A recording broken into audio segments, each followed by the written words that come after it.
So also, my name's Luke from Wessex Photo. We started off in Sturminster. I say we, I'm just branch manager in Lymington. Wessex Photo is, as a business.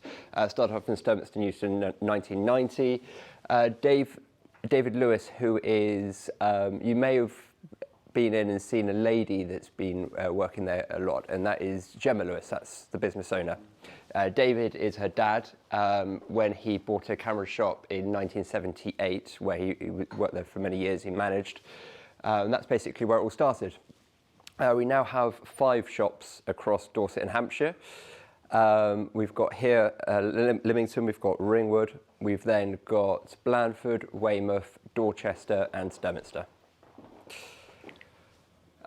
What we do, so each shop does different things. So developing and printing, so the developing of 35mm film as well as slides, the 35mm cardboard or plastic slides, or 120 film, we still do that. That is all done in our Blandford shop. So if we taken in any orders, we would then have a weekly stock run, and that would then go to Blandford and come back the following week.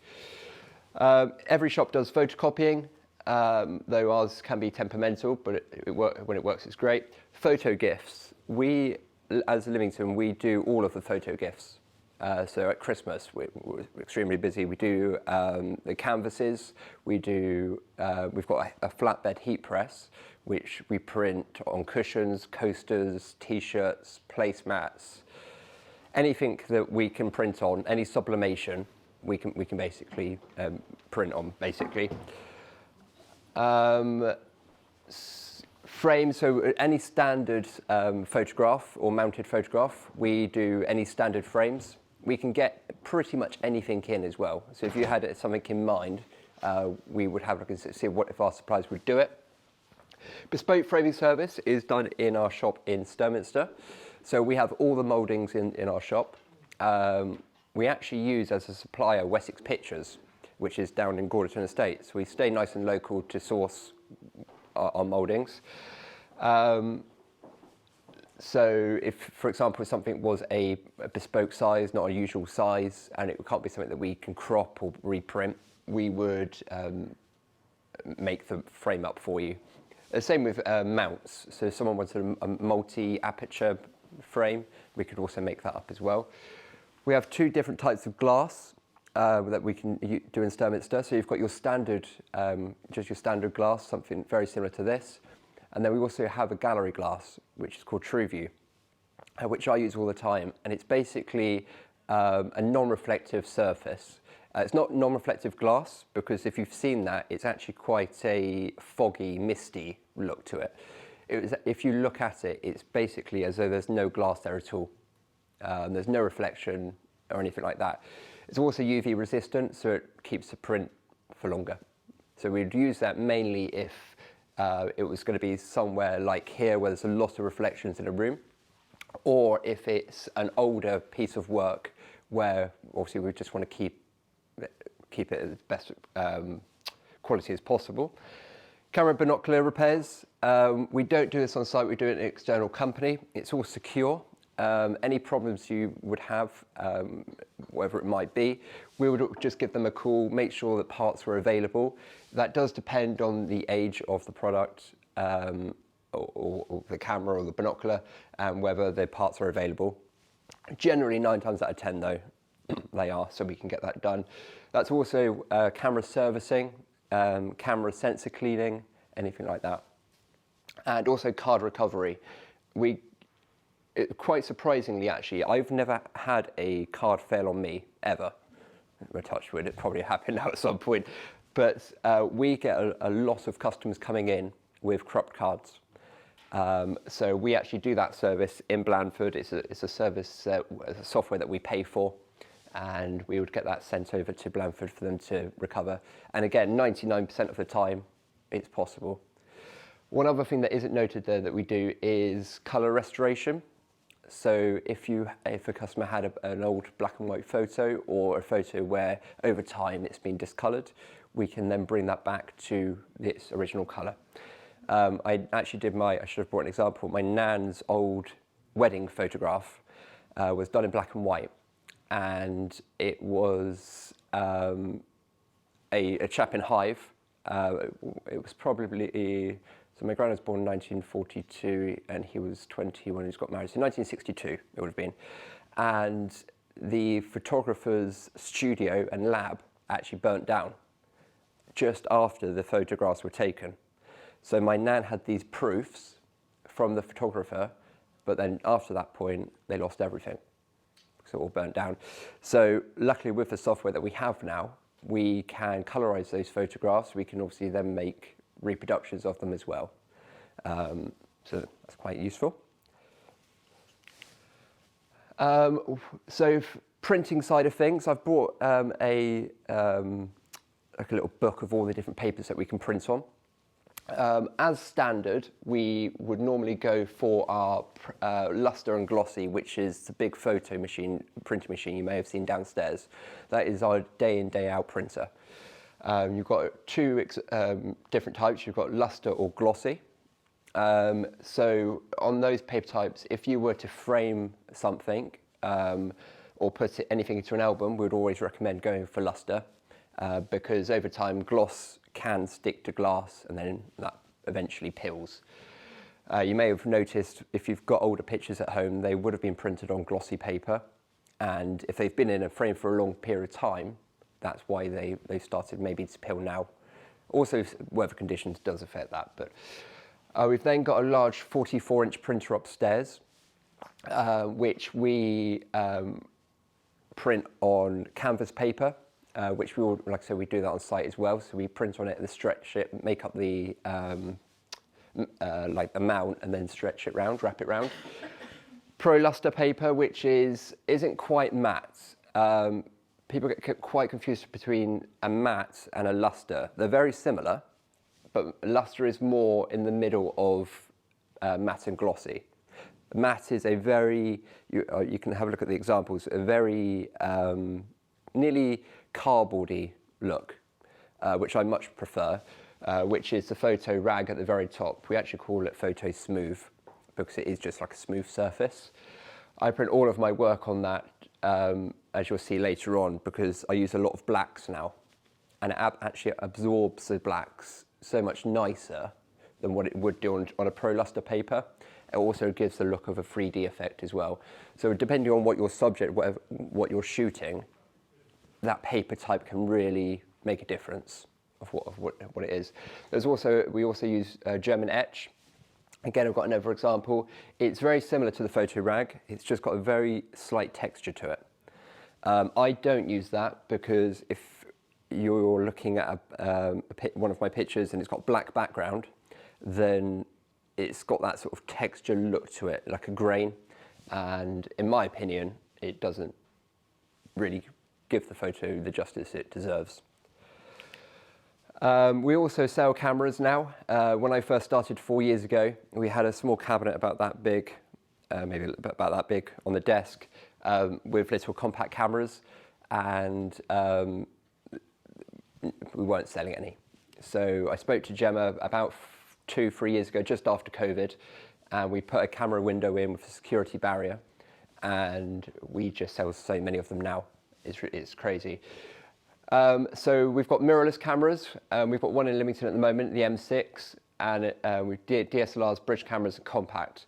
Difference of those being, a DSLR is you may know, a camera that you can interchange the lenses on. And you'll look through the viewfinder, you'll look down to the prism, and then it would hit the mirror, and that's the image you'll see. The difference with the mirrorless is that it obviously just doesn't have a mirror. They have things called EVFs, which is electronic viewfinder. The advantage of that being is that generally when you're looking through the camera, the exposure that you see is exactly what you'll get. Whereas with a DSLR, because you're only just looking through the prism and the mirror, whatever settings you put on a camera would be different to what you see. So for example, if you wanted to take a picture, if you wanted to overexpose a picture and it was quite dark, all you would see looking for the viewfinder is the darkness. But obviously with the camera settings, you may overexpose the picture. So that's the advantage of a mirrorless camera, that you can see exactly what you're going to take the picture of. Makes life a lot quicker and a lot easier. I personally don't like mirrorless cameras, I must admit. One reason being, and you'll see later on, my camera settings are completely different to what I want to see. And I'll explain why that is later on. And I change my lenses a lot of the time. And when there was a mirror in front of the sensor, you're less likely to get as much dust going in onto the sensor, meaning that you have to sensor clean so often. When the mirror's not there, it's a direct hit for dust and it goes straight onto that sensor. So that's one reason. We do bridge cameras, which are brilliant for not carrying around big lenses, lugging around lenses. Bridge cameras are basically an all-in-one. So once we sell, for example, the lens would go from the 20 mil, which is wide angle, up to something like 1200 mil, which if for a DSLR term would be a super telephoto. Maybe more so than that, because usually you can buy 1200 mil lenses, but then you're looking about 20, 30 grand. Whereas in a bridge camera, you've got it all in one, it's all compact, you don't need to take the lenses off, meaning that there's no dust going into the sensor. So they are an absolute brilliant starting point for anybody going into photography. We then got your little compact cameras, which you can just put in your pocket and take out on a little walk or anything like that. And then we also sell Instax minis and your Polaroid cameras, which are like your old-fashioned, take a picture and the paper comes out. So that's really what we do as Wessex Photographic itself. Was there any questions about that at all? I think you missed out the three things I've actually used recently with them. Yep. Which is passport photographs. Okay, yep. Yeah, and also transfer from video and AFX. to DVD. Yep, so passport photos, we've got a studio upstairs where we do, obviously passports, we've got a system that will make sure it'll pass for the customer. We've got every country in the world on there as well, including visas. So that's for online application and printed. It's a very expensive system, but at the end of the day, the customer has that reassurance that it will pass, it will still go through. AFX, so that would be when you transfer a cine reel, cine film, or a VHS or cassette to either a DVD or USB. Price-wise, it does depend on the length of everything. So for example, if you had a VHS cassette, which is basically the media just before DVD, you are looking at £25 for the first hour of footage and £8 per hour after that. And then onto USB, you would be £25 for the first hour, £20 per hour after that. So it depends on what you want, what you've got at home to use. So if you've got a DVD player, obviously that would be more than adequate. If you have it on a USB though, for example, it means that you can then edit the files if you wish, or duplicate them if you wish as well. So that process we don't do on site. We get a collection with them every single Wednesday. Generally it's a week turnaround, and they'll just bring it back the following week. Which brands of compact do you keep? So we stock a lot of Canon, mainly because we are very good friends with Castle Cameras in Winton.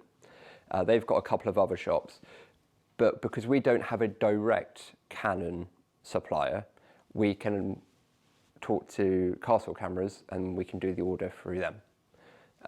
So we do work with a lot of Canon. Them, but you would be far more friendly and local. Well, it's my ex-manager actually went to Castle Cameras from us, mainly because she lived in Winton and it was more convenient for herself. But I used to deal with them quite a lot. Before, obviously, Wessex Photo was in Lymington, I dealt a lot with Castle Cameras and they were absolutely brilliant. That was more so to when I was buying equipment.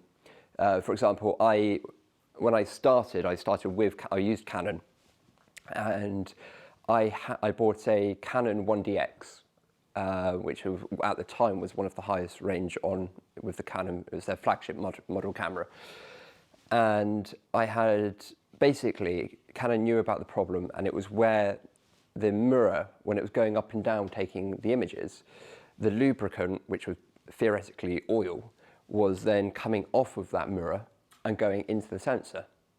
So after maybe 5,000 pictures, you're then seeing these little small black specks on your images, which obviously you don't want.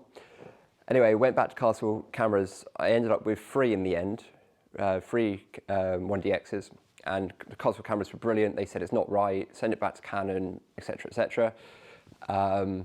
And then in the end, I gave up with Canon, and that was the end of that. But yeah, Castle cameras were absolutely brilliant. They did everything for me. I sent it to them. I found them most helpful. Yeah, they were absolutely brilliant. But we would do that service as well. Like I said, we can go through them as well, or any sort of camera. We have reps for any binoculars, so Swarovski, Zeiss, Hawk, Sigma, any Sigma lenses that you're after, we've got a direct rep for. So yeah, with compact cameras, our supplier actually does do the Canon compacts, and we have Sony and Ricoh, I think they're pronounced R-O-C-O-H. We've got one of those. Any other questions? If I was to do I was talking to you earlier about transferring these slides, Mm-hmm.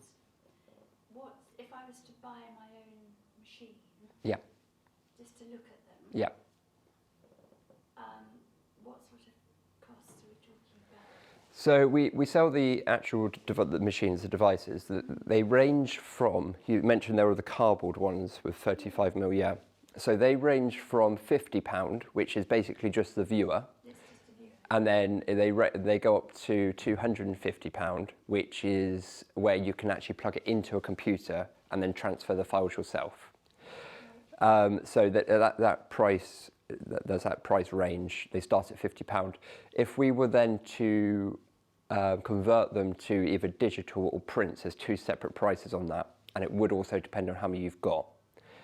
For example, if you've got 100 plus and they were to be scanned to digital, so either a USB or onto your computer via WeTransfer, 100 plus is 85 pence each, 500 plus is 65 pence each.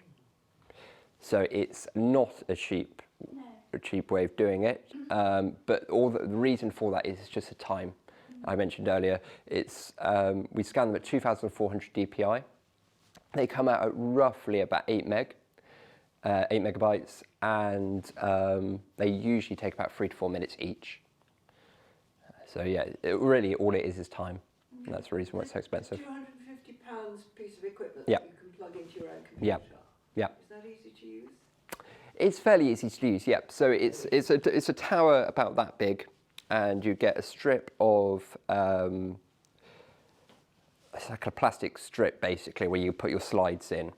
Then you push one in, you press a button, and that then captures it to the hardest part really is the software, getting it up and running.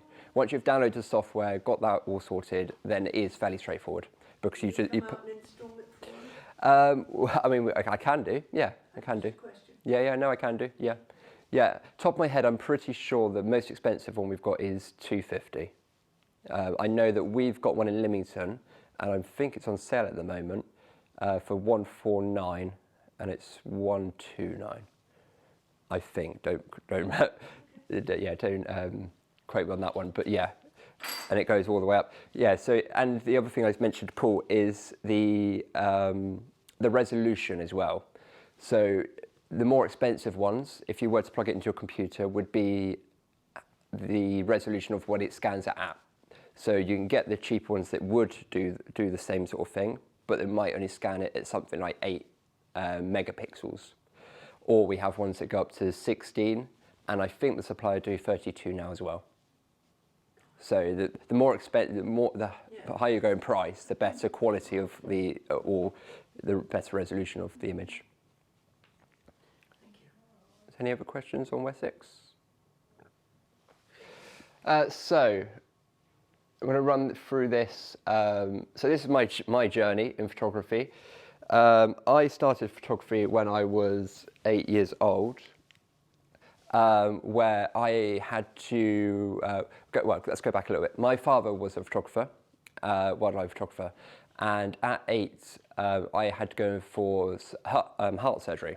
Basically, I collapsed in my nan's kitchen, and they weren't sure what was wrong. I was rushed to Lymington Hospital, which was, well, it's now a housing estate next to the police station. I was rushed there, and I stayed up in Southampton for quite a while because I wasn't sure what was wrong. So that was when I was actually 6. That's when it started, when I was 6. But I started photography when I was 8, and that was because I had to go in for some surgery, and I was bought a 35mm, which was a Canon 300 35mm camera. We actually have one in Lymington for sale at the moment, which was a bit of a throwback when I saw that come in. We actually had kingfishers on our local pond. I live in Pilly, down by the Fleur-de-Lys, and we had kingfishers on Pilly Pond. And I was sat, because I couldn't do much, I wasn't allowed to go out. The problem with my heart condition was it was actually two that sort of counteracted each other. So it could happen at any time. I was going for a walk, for example, and I would just drop down. And what would happen would be that the electrodes of the heart the electrodes around the heart would hit the heart. It would go into a spasm, and it would go right up to something like 280 beats per minute within a second. The problem then would be the other condition would then jump in and try and rectify that. So then it would go too slow. So it's going from a normal rate up to 270, 280, down to 10 beats per minute it was recorded at once. And then I'd come round after about 20 minutes or so. So I had a device put in, and that was basically to record my heart rate at all times. If it went below or above a certain rate, it also had a cellular chip in it, which if it was to go above or below, Southampton Hospital was notified. They would then call next of kin if they were available. They'd know exactly where I was because I had GPS. And if that wasn't possible, they couldn't get through to one, then they'll call an ambulance or emergency services. For example, I was walking down Manor Road in New Milton one day, and it happened. I just went down. My mum or my partner wasn't available at the time, and I woke up to a fire engine and 2 police cars. So, and it would literally just happen anytime, any point. So at the very beginning, I was quite scared of doing anything because it wasn't necessarily life-threatening, the conditions. It was more so when it was to happen, what was I doing? For example, I fell down the stairs multiple times. It happened on stairs. It happened while I was playing football. It's just happened when I was laid in bed. There was no certain timing or anything like that to it. So when I didn't really want to go out by myself. So having the Kingfisher up the road from me was ideal because everyone knew where I was, and I was nice and local. However, at the time, all I had was a 28 to 70mm lens, which is a very small lens when trying to photograph kingfishers. Bearing in mind this pond is about the size of this room, and it was about in the middle of this room, right in the middle of the pond. So I was going through 35mm rolls of film, 24 exposure, 36 exposure, mainly just then taking pictures of anything, the floor or anything like that, to try and get the film to the end so I can get it developed. And this was the result. A little blue speck in the middle of a pond. You can actually see it better in the reflection, if I'm honest. But it was somewhat disappointing, especially when my father had either a 400 or 500mm lens, and it's bringing him nice and big. You'll see a picture later on. So when that came back, it was quite disappointing. So then after a few years, obviously went to work, started work at the age of 12, and really just wanted to get better equipment. I bought myself a Canon 350D, which was one of the first Canon digital cameras. And I also got a 70 to 200mm lens as well. So where my lens was ending, so where it was 28 to 70, I was now starting off at that 70, going to 200. So theoretically, nearly 2 or 3 times the distance. So now moving on after quite a few years, I then moved, I was shortlisted in 2012 as Young Wildlife Photographer of the Year in a worldwide competition. And then in the same year, British Wildlife Photographer of the Year, which was just a British competition. But ironically, they were with Kingfisher Pictures. And these were they. So that was at Wimborne. That one specifically was Camford School, this side of Camford School. And the next one I'll show you was actually on a bit of private land where the river goes through by the Eye Bridge in Wimborne. But my downfall in photography, in wildlife photography, was backgrounds. Can you see anything in this photo which doesn't look particularly normal? The background, exactly that. So that's that one, and that's that one. The background, exactly that. So that is a digitally manipulated background. I had to state that in my entries for both competitions. Fortunately, they still got to where they were, but I don't believe that they won because of this. I had this obsession with backgrounds. You wouldn't get a background like that unless you had, so for example, these were actually taken a bit later on with a 300mm f4 prime lens. Again, we've actually got one for sale in our shop, but that's what they were both taken with. It was taken on a 5D Mark I and a 300mm f4. So there's no way an f4 depth of field, I'm going to get that background. But I had this complete obsession with it, and it actually put me down. So these were actually some of the last pictures I took in my wildlife, not career, but my wildlife time. And it really got me down, and I actually sold all my equipment after this and decided that I had personal matters as well, but decided that I didn't want to do photography anymore because basically, like I say, it just put me down, and I didn't like what I was taking pictures of. To most people, that picture, it was not a bad background. It was green, but it was like a speckled green. And for most people, that would have been amazing, sort of thing. But for me, personally, I didn't like it at all.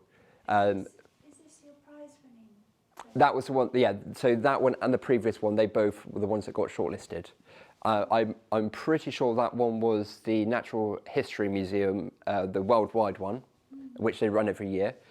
And the previous one, which is this one, was the British Wildlife Photographer of the Year. Because now in competitions you couldn't enter that. No. So I had to state originally that it was digitally manipulated. Now they hate any sort of manipulation at all. Most competitions, there's still a couple, so most competitions now, if it doesn't affect the overall appearance, for example, if you had, what would be a good example? Say you had a background here and there was something fairly distracting here in the bottom left corner or something, you could take that out and that wouldn't be classed as overdoing it or over manipulating.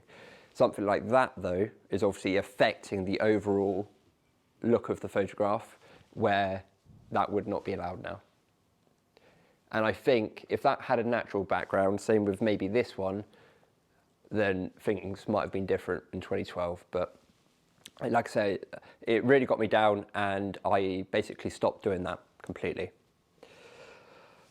So I was probably about 3 or 4 years maybe a little bit longer, 2015, 2016, that I decided that I tried to work out why it was that, or what I could do about it. So I then, if I'll come back to that one, so I then decided that one way of doing it would be not to have a background. So I then decided I was going to do studio work, and my family are heavily involved in horses. My very, very good friend at the time was a UK dressage rider, Ellie McCarthy, which you may know, McCarthy and Stone or Churchill is their daughter. So I bought some very Bob standard, very cheap studio lights with a black screen, and decided that I would give it a go. And it just worked. This isn't one of the images. The first couple of years weren't very good, but it's all a learning curve. This one was actually taken about 6 years ago, roughly. It's called Storm. I entered that into a competition. I called it Eye of the Storm, and it did very well. That was one of my first ones I entered into a competition to try and see if it would work and where it goes. Since that point, so that image that you've just seen there came runner-up, became second in 2018 in the Equine Image of the Year competition with the Guild of Photographers. And then in 2021, I got 2 nominee awards in the Fine Art Photography Awards, which is worldwide. So it was this one here, which it got a silver award, which is basically Guild of Photographers, they have a monthly competition. And your work gets criticised, it gets like awarded sort of thing. And at the time it got a silver award, whatever month that was. But anything above a silver or gold, you then go into the final awards, if that makes sense. So each person from every month then goes into the final awards. So then this one was the Image of the Year finalist, because it came in the top 10, and then it came runner-up, so it actually comes second. And I got a nice little glass trophy and certificates at home for that. And then that was also the image that got nominated in the Fine Art Photography Awards 2 years ago. So then I was like, well, I still love wildlife, and so what can I do to try and carry that on? So I then upgraded my equipment. I've now got 2 Godox portable AD600BM studio lights, which are quite high-powered studio lights, but they're portable, so they're battery-powered. They take about 1,000 pictures before they lose their charge, and yeah, you can take them anywhere. So I set up in the garden, and that was one of the images from my back garden with 2 studio lights to take that image. Going back to what I said earlier about the DSLR mirrorless, what we've got here is that there is no black background on the black sheet at all on this, because the studio lights are so powerful. They actually override any light, theoretically. Unless you've got something like a massive light behind it. So what I used here was a light up my right-hand side to expose all of this, and then I've got a light from the back, which you can just see the highlights there coming from the back of the bird as well. So I've got one on my right and one behind. So what I do is, the reason why there's a black background there is that I expose the camera to think that it's going to be darkness. It's going to be completely black, basically. So, for example, if you took a picture, there wouldn't be anything there. So you override the camera to think that's going to happen. When the light hits the subject, obviously that is then exposed to the camera sensor, which then illuminates the picture, the subject. So that's basically what happens. So there's no black background there at all. That is literally just 2 studio lights, and which I've got a video, a very short video of a shoot that I've done very recently, showing this as well. They're 2 studio lights and just the camera. That's it.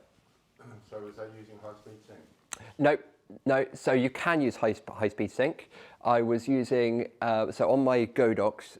If you go just under the manual, you go as high as possible. to get that effect. You could use high-speed sync. If I'm honest with you, I don't know how to use it. So all I use is on my Flash, Studio Flash, I've got manual, which is the M, and I do 1/1, which is the highest setting it goes. There is a high-speed sync button on it, and I think it goes up to something like 3,200.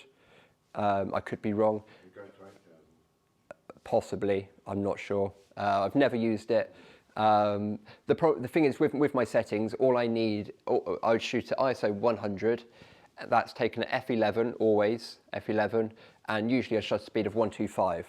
The reason probably why I don't use high-speed sync is because once that light hits the subject, because it's going to be completely black, it only needs that little bit of time for that light to hit the subject to then hit the sensor, and that's what the image. Maybe if the subject was moving, it might be different. Something I could play with and give a go, but I've not tried it, if I'm honest. How long did you have to wait? I mean, Well, was the not distracted by your light? no, so where this is set up is I've got a big cherry tree to our left, which the goldfinches and siskins like sitting up in. I then have my feeder. I have one Studio Flash, so say my feeder's here, for example, my flash would be there. I don't use massive soft boxes. All that's on there is a little beauty dish, which is about that big. So really, it's for the bird then to go from that tree to the feeder or the perch, it's not crossing. If for example, if that flash was there, it would probably obstruct it going to the perch or the feeder. But I've not had a problem, and we've also got a tree on the right-hand side as well. So they come from left and right, and my flash is here, my camera's about here, my flash is there, feeder's there, and my other flash is outside. The only thing you've got to be careful with is, because they are so powerful, you don't want any light leaking. So you need to have, so for this one, I used a Nikon, that was with my D850 for that one.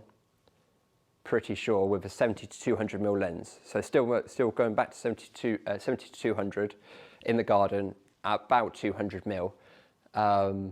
You don't want any light leaking coming from that back light. Otherwise, that would be more of a grey because the flash is directly coming in. So going on to time, this image was taken in March a couple of years ago, must have been now. And it's when we had the snow. And that picture was in total about 9 hours waiting for. I had a landing on the very top of that teasel. A siskin landed on the top, but I didn't like it, so I didn't use it. Whereas this composition actually worked a lot nicer, in my opinion. And that was the other one that got awarded in the Fine Art Photography Awards as well. Yeah, so that was in total, so that would be me set up outside. Bear in mind it was freezing cold. And the problem is, I've got a little dome hide as well. So that was, I still had that from when I was photographing the kingfishers back when I was eight-ish. So the problem with the studio lights are, if it rains or snows, obviously you don't want them to get wet because it's all electrical, etc. So it was a space of, it's before the snow, so I was quite lucky on this day we had the snow and that happened. But as soon as you felt any rain or anything like that, I had to just get the lights in and just forget about it, try another day.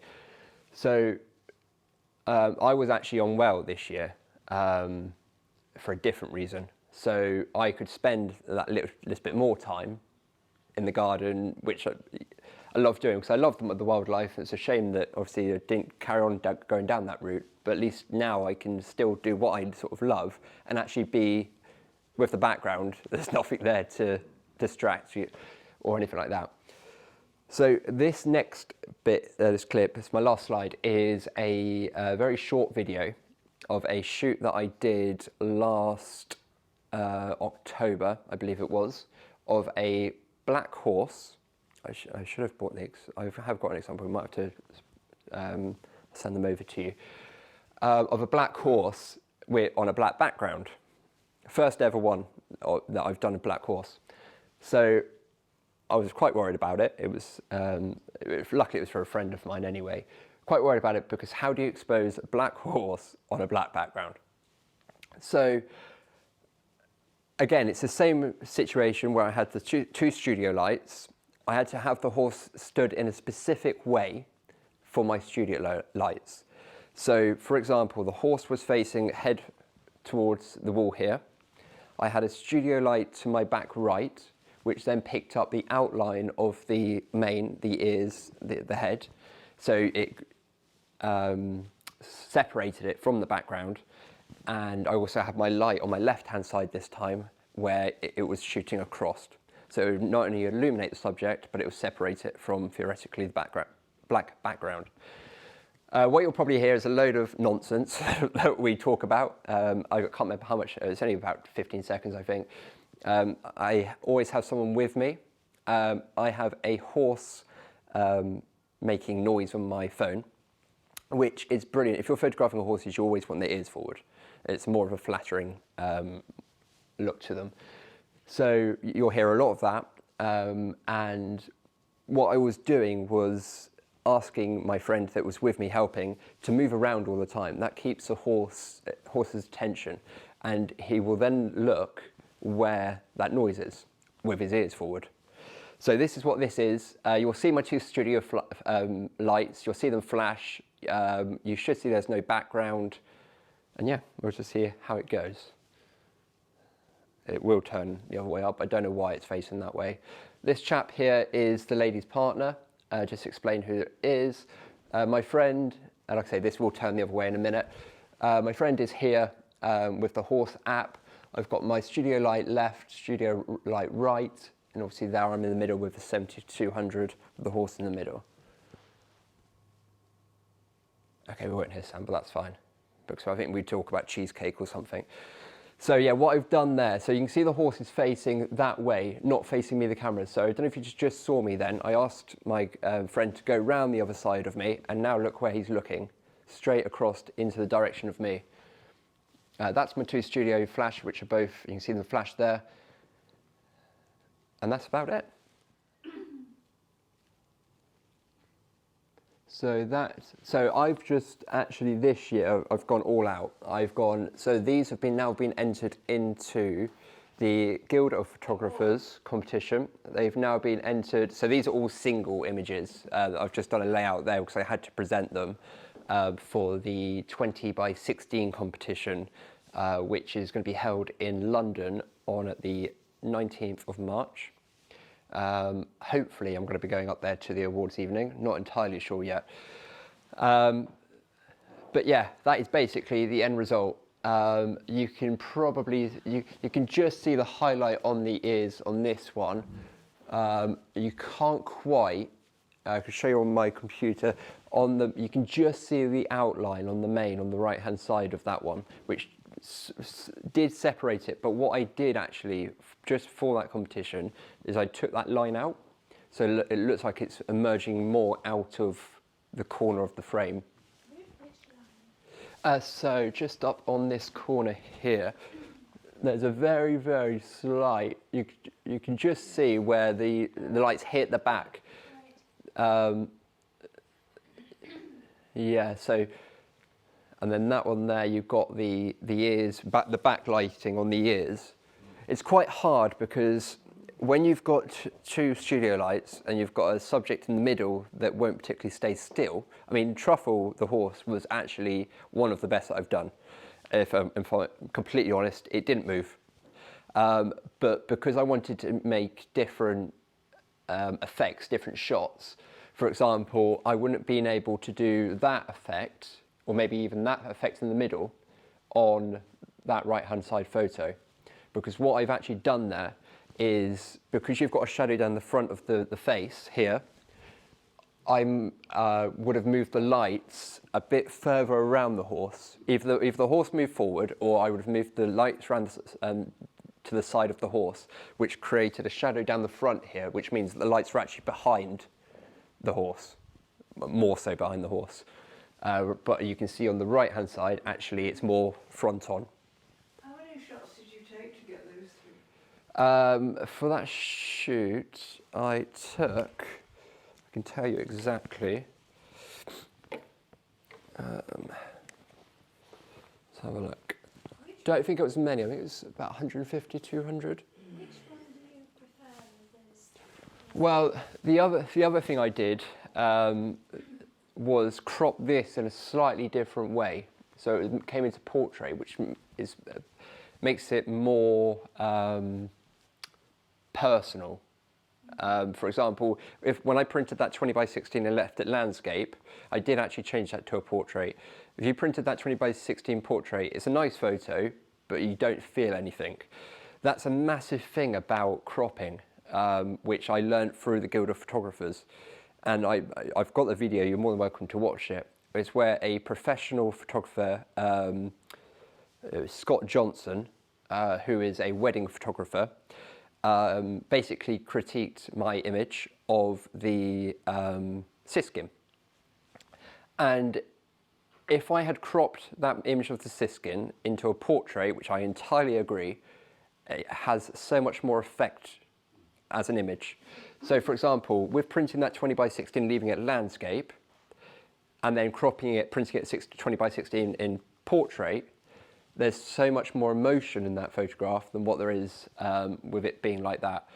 So I think my personal favourite, I mean, for someone that would like horses, I mean, Kelly actually had the one in the middle printed on canvas. The majority of people that I've put on social media prefers the one on, horsey people, prefers the one on the left because it shows more of the horse. It's more of a flattering curve as well of the neck, the body, and the body at the back than what it is in the middle. But the middle one's more personal. But the business owner liked the one on the right, and was the only person. So anyway, I've entered all three, and like I say, that is on the 9th, I mean, it's either the 17th or the 19th, whichever the Friday night is of March. So it's also been entered for that. It's entered for the Guild of Photographers, and all three, as a series, has been sent to the Fine Art Photography Awards, which is announced on the 9th of April. But that's the effect, that's how, the technique is, theoretically it's called, in a sense, the hot sun technique. Hot sun is spelled S-U-N, my pronunciation probably isn't great.